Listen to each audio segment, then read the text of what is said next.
Victoria and the First Voyage Around the World by Antonio F. Torres, Monica and Julia Fernandez Oreta.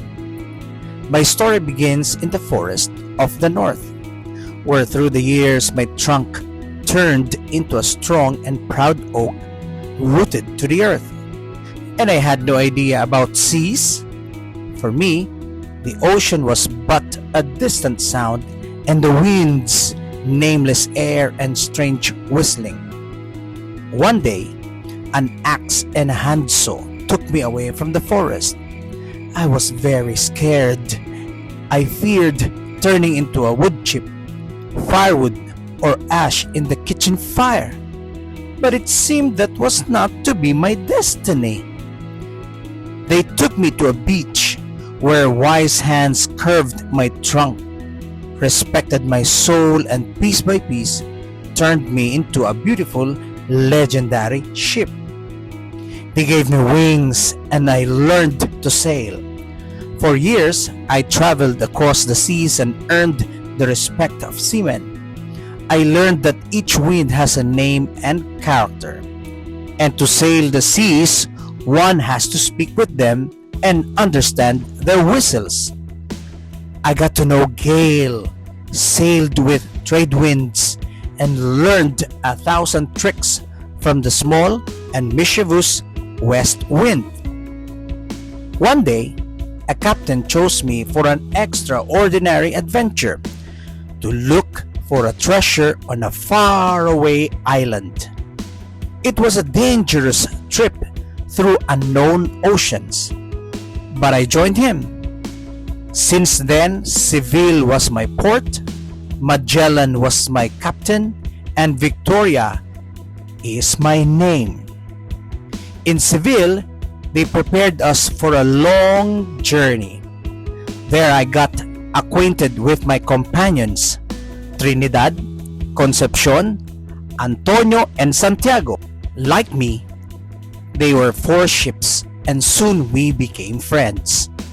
Our decks filled up with sailors, spare parts, and provisions. The 5 of us were called the Moluccan Armada, the Armada of the Impossible Voyage. We ships were then at the forefront of exploration, like today's spacecraft entering space. We were modern machines equipped with all the know-how and technology of an era.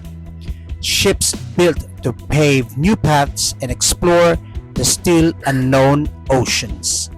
One summer day, we left from Guadalquivir toward an uncertain, small and old world, a world full of hidden and unknown oceans. It was frightening, but I was happy, heading south, heading west, in search of treasure. The sails were my wings. In the Atlantic Ocean, we were trapped in the lulls and experienced storms that put our woods and rigs to the test. We 5 ships were sisters here, and together we sailed farther south of what was never explored before. We searched for a secret path to continue our trip to the west, but America jealously kept it a secret.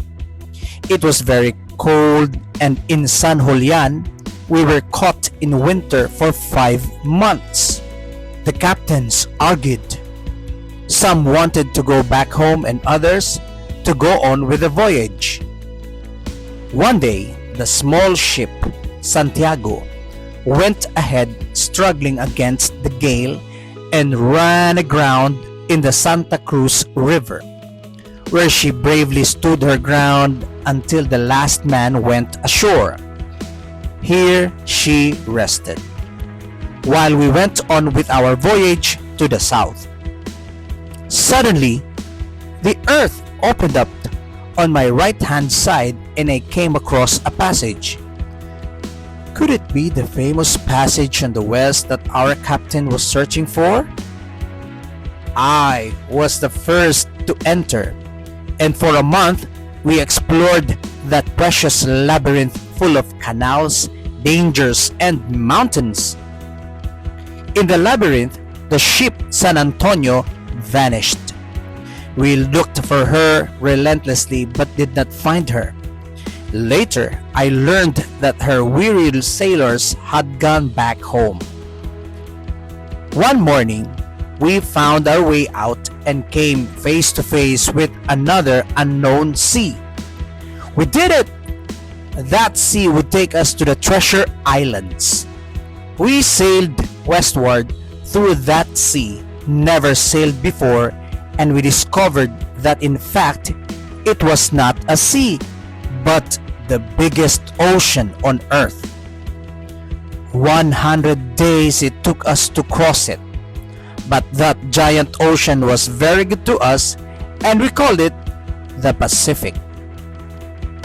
After the long voyage, we reached the other side of the world, and the ocean was filled with 1,000 islands and natives. Captain Magellan died and the ship Concepcion stayed to live here. For months, we sailed aimlessly. We explored many islands and I think we got lost. One day, the sailors chose a new captain for me. His name was Juan Sebastian Elcano. We were old friends.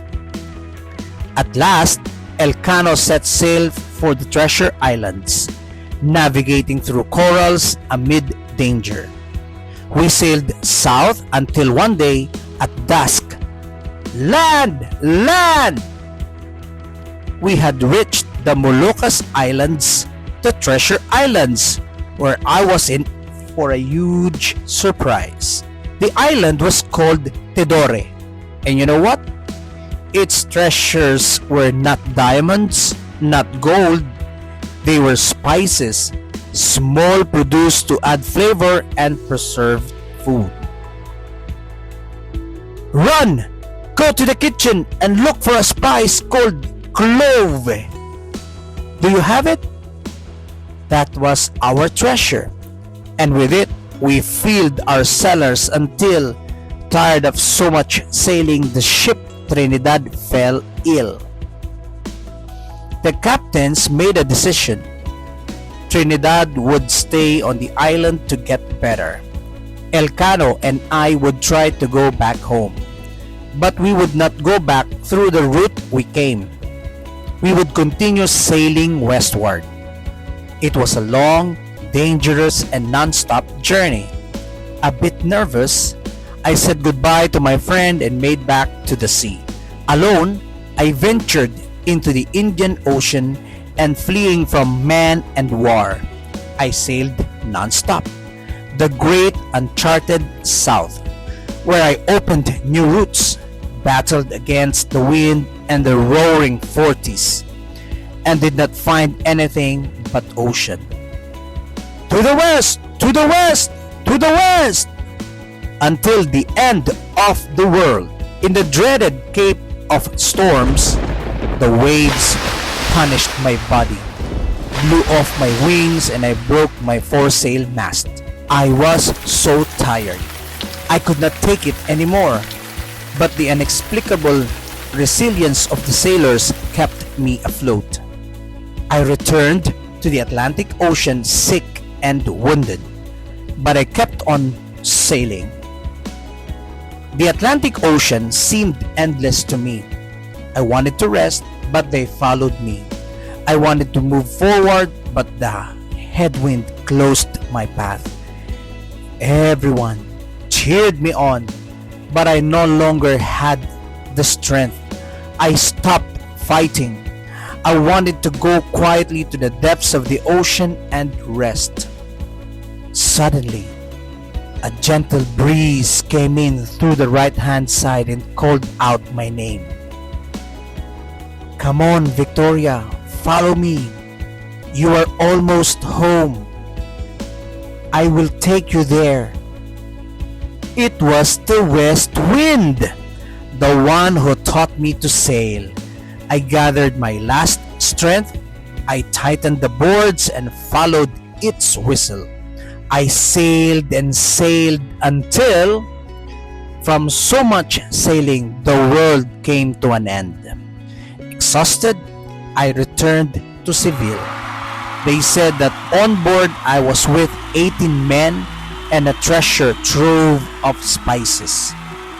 But I brought with me something more valuable, a navigable world of connected oceans and precise size.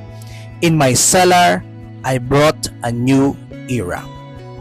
I had gone around the world for the first time. After the voyage, I continued sailing. My body vanished into the ocean and my achievement among books until wise hands recovered my soul and gave me wings again. Today, I continue to sail in memory of the people who open up paths. To all of them, I owe everything. I was a tree in the distant past. Firewood and ash was my destiny. On August 10, 1519, 250 men set sail from Seville on board 5 ships called Santiago, San Antonio, Trinidad, Concepcion, and Victoria. This expedition, known as the Armada of Moluccas, went to sea headed by Ferdinand Magellan with the goal of reaching the Spice Islands, sailing westward by way of an unknown path between the Atlantic and Pacific Oceans. The expedition traversed the South American Atlantic coast up to the extreme south. It discovered the Strait of Magellan, the legendary passage between the two oceans. For the first time in history, it crossed the vast Pacific Ocean and upon reaching the Moluccas Islands, achieved its goal.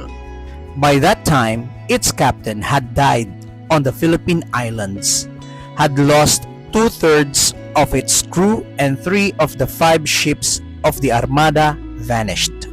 With Juan Sebastian Elcano at the helm and laden with spices, only one ship, the Victoria, would set forth on a journey back home by way of the southern Indian Ocean. For months, it sailed non-stop in the southern latitudes, sailed upstream the Cape of Good Hope, and moved up by way of the Atlantic Ocean up to Seville, the port that saw it leave and where it arrived in September 15, 2022 with 18 men on board, completing the first circumnavigation of the world in history. Upon returning to its point of departure, always sailing westward, Juan Sebastian Elcano's ship, Victoria, had united 2 great oceans on the planet and finally defined the image and dimension of Earth. Aside from being the greatest maritime adventure of all time, the first round-the-world journey is a key trip in the history of exploration and Victoria, its protagonist, a symbol of men's spirit of exploration and their attitude toward the unknown. Victoria and the first voyage around the world.